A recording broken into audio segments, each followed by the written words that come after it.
শোনো, এখন মানুষ হাসতেও ভুলে গেছে, কাঁদতেও ভুলে গেছে।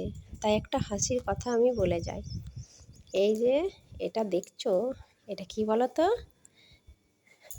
দেখে কি মনে হচ্ছে? এই যে বড় সাইজের একটা নুনের থুপির মতো মনে হচ্ছে, যে এর ভিতরে নুন আছে।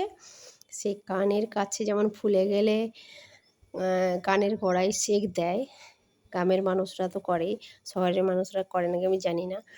তো কেউ কেউ ভিতরে বুয়াই পাতা দিয়ে তাতে সেঁকটা দেয় কানের কাছে, যাদের ফুলে যায় কিংবা গাল ফুলে যায়।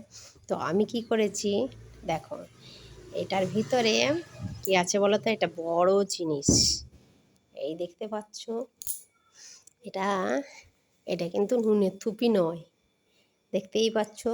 একটা নয়, দুটো আছে, দুটো দুটো এই দেখো, বড় বড় দুটো নুনের থুপির মতো করে নিয়েছি। এর ভিতরে আছে এই যে শীতের ঢাকা, এর ভিতরেও আছে এই যে ব্ল্যাঙ্কেটগুলো এইভাবে মুড়ে নেওয়া হয়েছে। তো নুনের থুপির মতো এই যে নুনের জিনিসটাকে ধরে এইভাবে সেঁকে দিতে হবে। তো কে কে এটা দেখে হেসে ফেলেছ আমাকে জানাও। তাহলে আজ ভিডিওটা এখানেই রাখলাম, ভালো থেকো।